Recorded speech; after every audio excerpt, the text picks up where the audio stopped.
Graça e paz, queridas irmãs, estamos aqui para o nosso terceiro dia de jornada no livro Uma Vida com Propósitos. E o autor começa hoje fazendo uma pergunta: o que dirige a sua vida? Eu já convido você a abrir a sua Bíblia lá em Eclesiastes 4, versículo 4. Que vai dizer assim: percebi que o que faz os homens correrem atrás do sucesso é a inveja.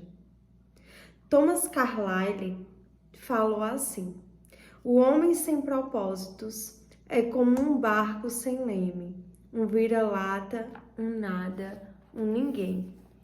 A vida de todo indivíduo é dirigido por algo. A maioria dos dicionários define o verbo dirigir como guiar, controlar, direcionar. Se você está dirigindo um carro, batendo um prego ou chutando uma bola, estará naquele momento guiando, controlando e direcionando. Que força motriz dirige a sua vida? Neste exato momento, é possível que um problema, uma urgência ou um fim de um prazo determinado esteja dirigindo você. É possível que uma lembrança dolorosa, um temor ou uma crença inconsciente também estejam dirigindo. Centenas de circunstâncias, valores e emoções podem dirigir a sua vida. Eis aqui 5 dos mais comuns. O primeiro é a culpa. Algumas pessoas passam a vida inteira fugindo do remorso e ocultando a vergonha. Dirigidas pela culpa, são manipuladas pelas lembranças. Permite que o passado controle o futuro e frequentemente punem a si mesmas, sabotando o próprio sucesso. Quando Caim pecou, sua culpa afastou-o da presença de Deus, que disse: você será um fugitivo errante pelo mundo. Gênesis 4, o verso 12, a parte B. Esse quadro descreve a maioria das pessoas hoje em dia, andar pela vida sem propósito. Somos produto de nosso passado, mas não precisamos ser prisioneiros dele. O propósito de Deus não é restringido por nosso passado. Ele tornou um assassino chamado Moisés num líder e um covarde chamado Gideão num corajoso herói. E também pode fazer coisas maravilhosas com o restante da sua vida. Deus é especialista em dar às pessoas um novo começo. A Bíblia diz: como é feliz o homem que tem suas desobediências perdoadas e seus pecados cobertos. Salmos 32, o verso 1. Em segundo lugar, muitos são dirigidos pelo ressentimento e pela raiva. Algumas pessoas apegam-se a mágoas sem jamais superá-las. Em vez de aliviar a dor do meio do perdão, revivem-na continuamente em pensamento. Quando dirigidas pelo ressentimento, calam-se e interiorizam a raiva, enquanto outras se irritam e agridem outros. Ambas as reações são nocivas e inúteis. O ressentimento sempre machuca mais o ofendido que a pessoa que o ofendeu.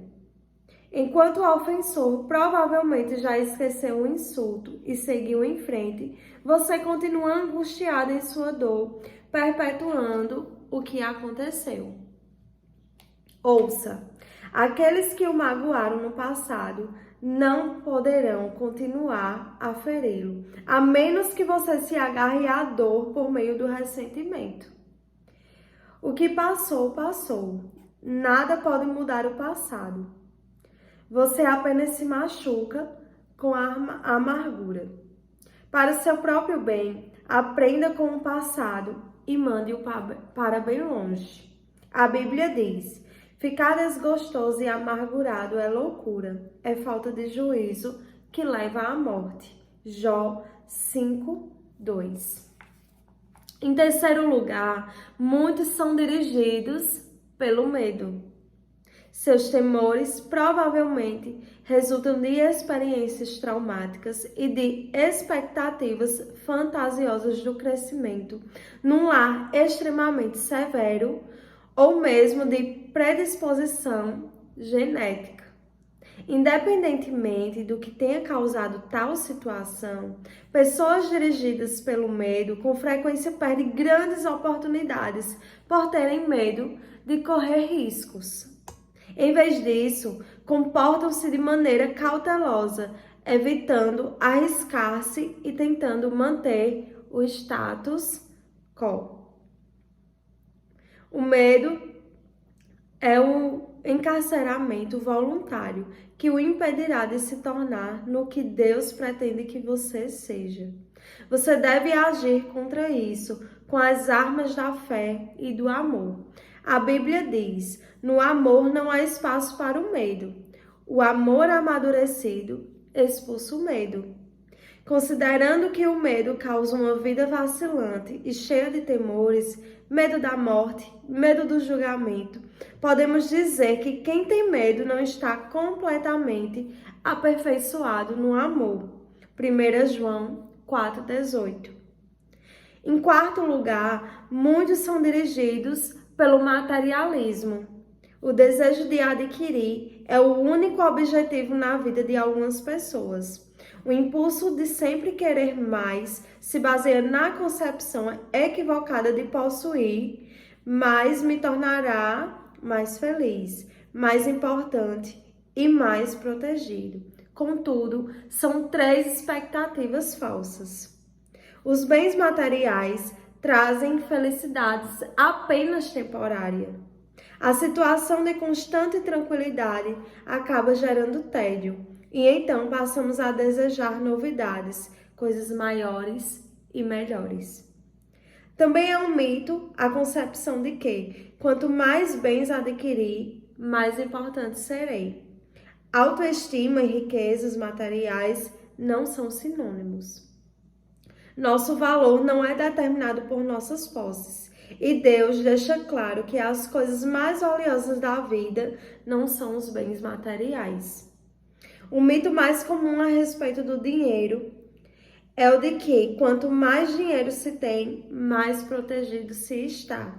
Isso não é verdade. Riquezas podem ser perdidas num piscar de olhos por uma quantidade considerável de fatores que fogem do nosso controle. A verdadeira segurança só pode ser encontrada naquilo que jamais poderá ser tomado de você: seu relacionamento com Deus. Em quinto e último lugar, muitos são dirigidos pela necessidade de aprovação. Algumas pessoas permitem que as expectativas alheias de pais, cônjuges, filhos, professores ou amigos controlem sua vida. Muitos adultos ainda tentam ganhar a aprovação de pais que nunca estão satisfeitos. Outros são dirigidos pela pressão social do grupo a quem pertence, sempre preocupados com o que os outros podem pensar. Infelizmente, os que seguem a multidão, quase sempre, acabam perdidos. Não conheço todas as chaves do sucesso, mas uma chave para o fracasso é tentar satisfazer a todos. Ser controlado pela opinião dos outros é uma forma segura de jamais atingir os propósitos de Deus para a sua vida. Jesus disse: ninguém pode servir a 2 senhores. Mateus 6:24. Outras influências ainda podem dirigir sua vida, mas todas elas levam ao mesmo impasse. Potencial não aproveitado, estresse desnecessário e uma vida não realizada. Esta jornada de 40 dias mostrará como ter uma vida dirigida por propósitos. Uma vida guiada, controlada e direcionada pelos propósitos de Deus. Nada é mais importante que conhecer os propósitos de Deus para a sua vida, e nada pode compensar o prejuízo de não os conhecer.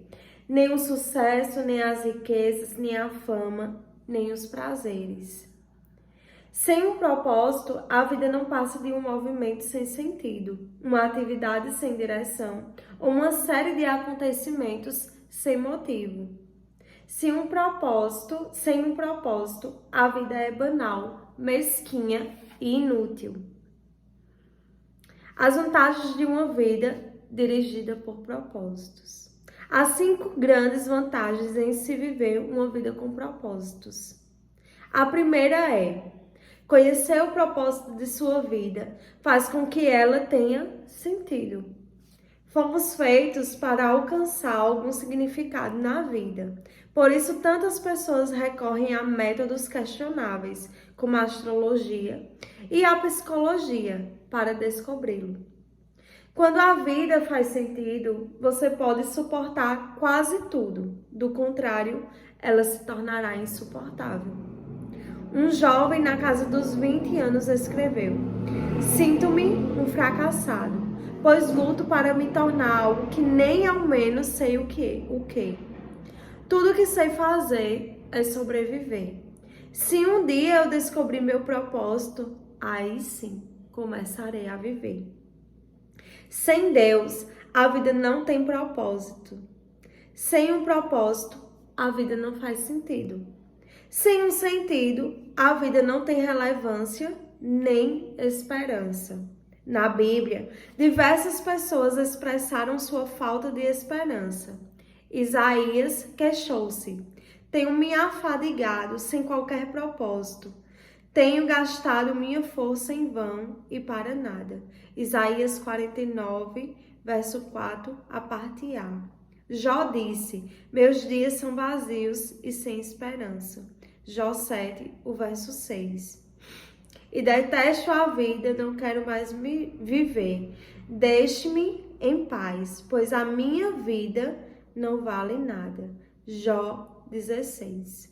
A maior de todas as tragédias não é a morte, mas a falta de propósito na vida. A esperança é tão essencial para a vida quanto o ar e a água. É preciso esperança para lutar. O Dr. Bernie Siegel descobriu que podia prever qual dos pacientes com câncer apresentaria melhoras ao perguntar: "Você quer viver até os 100 anos de idade?" Os que tinham profunda noção de propósito de vida respondiam que sim, e eram aqueles com maiores probabilidades de sobrevivência. A esperança é o resultado de se ter um propósito. Se você tem se sentido sem esperança, não desista.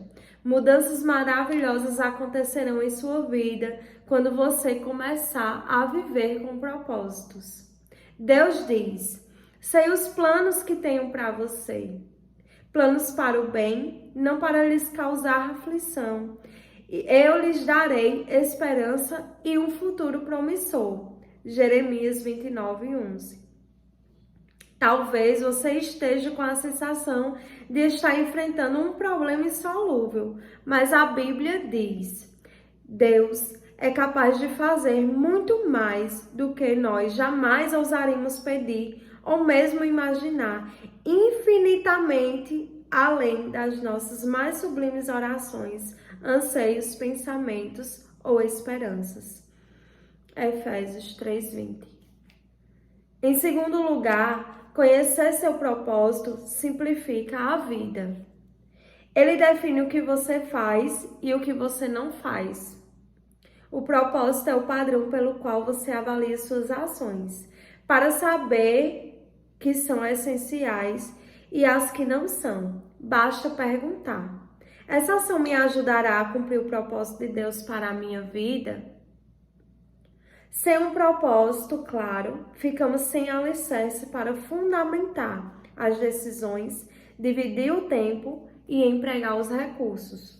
A tendência será tomar decisões com base nas circunstâncias, nas pressões do momento ou nas variações de humor.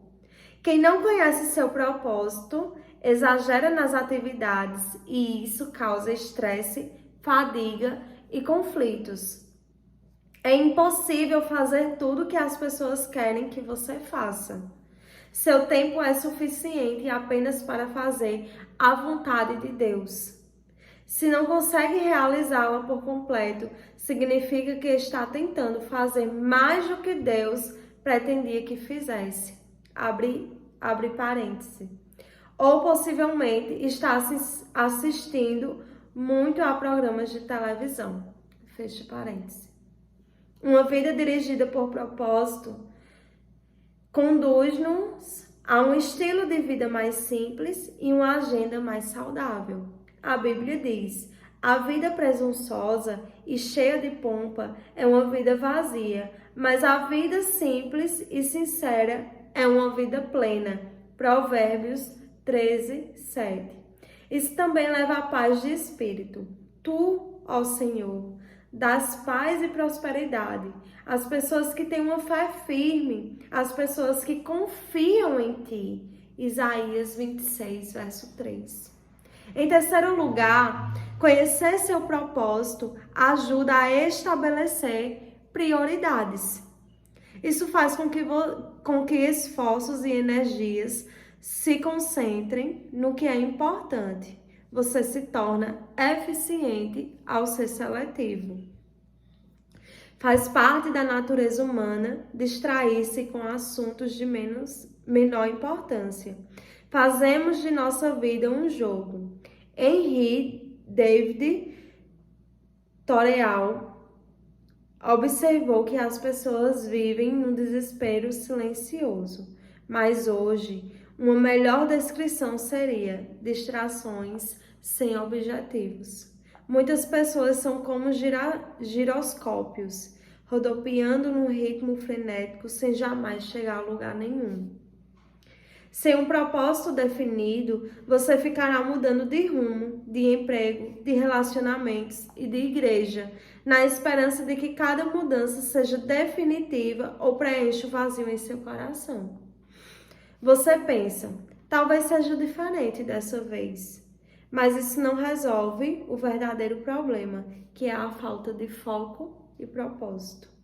A Bíblia diz, não se descuidem, tentem entender o que o Senhor quer de vocês. Efésios 5,17. A capacidade de concentração pode ser verificada na luz. A luz difusa tem impacto e energia reduzidos, mas você pode concentrar o foco. Com uma lente de aumento, os raios do sol podem ser concentrados a ponto de atear fogo à grama ou a um pedaço de papel. Quando a convergência da luz é maior, com um raio laser, ele pode até cortar o aço.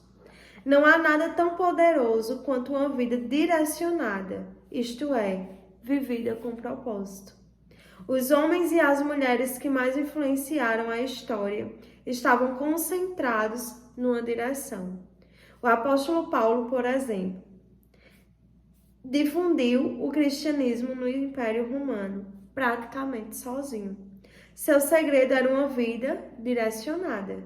Ele disse, estou concentrando minhas energias unicamente nisto. Esquecer o que já passou e avançar para o que está à minha frente. Filipenses 3:13. Se você quer que sua vida cause impacto, dê-lhe uma direção. Pare de andar em círculos. Pare de tentar fazer tudo. Faça menos. Elimine até mesmo as boas atividades, concentrando-se apenas no que for mais importante. Jamais confunda atividade com produtividade. Você pode estar ocupado sem ter um propósito. Mas para quê? Paulo disse, assim, os interessados em tudo que Deus tem para nós devem se manter focados no alvo. Filipenses 3:15. Em quarto lugar, conhecer seu propósito traz motivação. O propósito sempre produz entusiasmo. Nada mais estimulante que um propósito claro. No entanto, a paixão se esvai quando falta propósito. Até mesmo levantar-se da cama se torna um fardo. Normalmente, é o trabalho sem sentido que nos esgota, consome nossa força e nos rouba o prazer, não o excesso de trabalho. George Bernard Shaw escreveu: esta é a verdadeira alegria da vida, ser usado para um propósito, reconhecido por você mesmo como grandioso. Ser uma força da natureza em vez de um amontoado inconstante e egoísta de ressentimentos e lamentações, sempre reclamando que o mundo não se esforça para torná-lo feliz. Em quinto e último lugar, conhecer seu propósito irá prepará-lo para a eternidade. Muita gente passa a vida tentando criar um legado. Tais pessoas querem ser lembradas depois que partirem. Entretanto, o que em última análise mais importa não é o que os outros dizem sobre a sua vida, mas o que Deus diz. O que as pessoas não percebem é que todas as realizações acabam sendo superadas, recordes são quebrados, reputações não subsistem e homenagens são esquecidas. Na faculdade, a meta de James Dobson era ser o campeão de tênis da instituição. Ele se sentiu orgulhoso quando viu sua taça exposta num local de destaque na sala de troféus da faculdade. Anos mais tarde, alguém lhe enviou o troféu pelo correio. Eles haviam achado numa lata de lixo durante uma reforma na escola. James disse: um dia, todos os seus troféus serão jogados no lixo por alguém. Viver para criar um legado é um objetivo sem perspectiva. Uma utilização mais sábia do tempo é construir um legado eterno. Você não foi posto nesse mundo para ser lembrado. Você foi colocado aqui a fim de se preparar para a eternidade. Chegará o dia em que você estará diante de Deus e Ele fará uma auditoria em sua vida, um exame final, antes que você ingresse na eternidade. A Bíblia diz: lembre-se, cada um de nós comparecerá diante do tribunal de Deus. Sim, cada um de nós terá de prestar contas de si mesmo a Deus. Romanos 14, verso 10, parte B e o 12. Felizmente, Deus quer que passemos no teste, por isso nos deu as perguntas antecipadamente. Pela Bíblia, entendemos que Deus nos fará duas perguntas fundamentais. A primeira é: o que você fez com meu filho, Jesus Cristo? Deus não irá perguntar sobre sua formação religiosa ou visão doutrinária. O único ponto importante será: você aceitou o que Jesus fez por você, aprendeu a amá-lo e a confiar nele? Jesus disse: eu sou o caminho, a verdade e a vida. Ninguém vem ao Pai a não ser por mim. João 14, verso 6. A segunda pergunta é: o que você fez com o que eu lhe dei? Isto é, o que você fez com a sua vida? Dádivas, talentos, oportunidades, energia, relacionamentos e recursos. Enfim, tudo o que Deus deu a você. Gastou-os com você mesmo ou fez uso deles para os propósitos que Deus tinha para a sua vida? Prepará-lo para essas duas perguntas é o objetivo deste livro. A primeira irá determinar onde você passará a eternidade. A segunda determinará o que você fará na eternidade. Ao terminar este livro, você estará pronto para responder essas duas perguntas. Amém? Glória a Deus. Hoje foi um pouquinho mais estendido, né? Porque foi bem profundo, né? Hoje. Então, por isso que foi um pouquinho mais longo o capítulo de hoje. E a importância da gente saber, né, sobre o que dirige a nossa vida, né? O que dirige a nossa vida.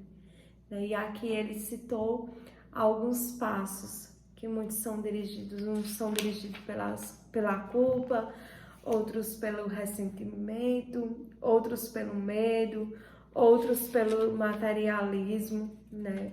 E outros pela necessidade de aprovação.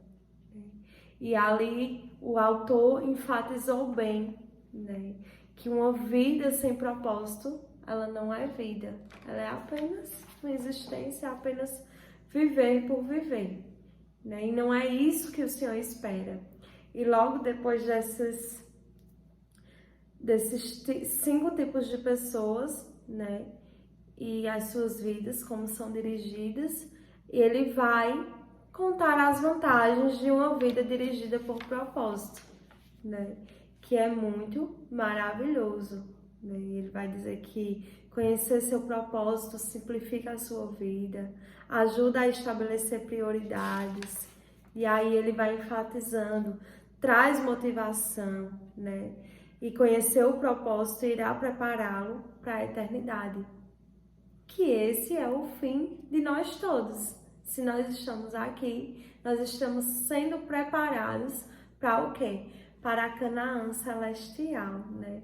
Para a nossa nova morada, a eternidade. Então o Senhor está nos preparando. E Ele faz 2 perguntas para a gente, né? O que você fez com meu filho Jesus? E ele ressalta que Deus não vai perguntar sobre sua formação religiosa ou visão doutrinária. Não. Ele vai falar, você aceitou o que Jesus fez por você, aprendeu a amá-lo e confiar nele, né? Então, e a segunda pergunta foi o que você fez com o que eu lhe dei. E esse livro vai nos preparar, né, para responder essas respostas, tirar as nossas dúvidas. E eu creio que nós sairemos daqui fortalecidas e vivendo com intensidade, né, com intenção o nosso propósito. A nossa vida não vai ser mais a mesma. Amém? E a gente vai agora pensando sobre o meu propósito, do dia 3. O tema para reflexão é: viver com um propósito é o caminho para a paz. E o versículo para memorizar hoje é: Tu, ó Senhor, dás paz e prosperidade às pessoas que têm uma fé firme, às pessoas que confiam em Ti. Isaías 26, 3. E a pergunta para a meditação de hoje é: na opinião de minha família e de meus amigos, o que dirige a minha vida? E qual eu desejo que seja, né? Então, que você possa fazer suas anotaçõezinhas. O caderninho já tá aqui, ó. E eu vou começar a fazer minhas anotações, né? Hoje foi um tema muito rico, um tema muito profundo, né? Onde vai trabalhando cada área da nossa vida e como é maravilhoso a forma como o Senhor trabalha, né? Na minha, na tua vida. E eu creio que grandes coisas o Senhor tem para fazer em nós e através de nós. Amém? Amanhã, permitindo o Senhor, estaremos aqui mais um dia para aprendermos, né, sobre essa palavra que tem trazido transformação para nossas vidas, né? Nos tem feito refletir tudo aquilo que o Senhor idealizou e pensou quando nos formou, quando nos colocou aqui na terra, né? Com um propósito. E Deus não quer que a gente ande como perdidos ou como cegos, não. Ele quer que nós vivamos e uma vida plena e abundante nele, entendendo que o quê? Que Ele comanda as nossas vidas e que em tudo há um propósito, há um pensamento dele, há um toque de suas mãos. Amém? Então, que Deus abençoe a sua vida, que Deus aplique essa palavra no seu coração, né? Que Deus abra a sua mente, trazendo clareza, trazendo bom ânimo, trazendo refrigério, trazendo sabedoria, para que você entenda, compreenda a palavra e que essa palavra seja um antídoto de cura na tua vida. Amém? Deus te abençoe. Amanhã, permitindo o Senhor, nós estaremos aqui para mais um dia de jornada. Deus abençoe.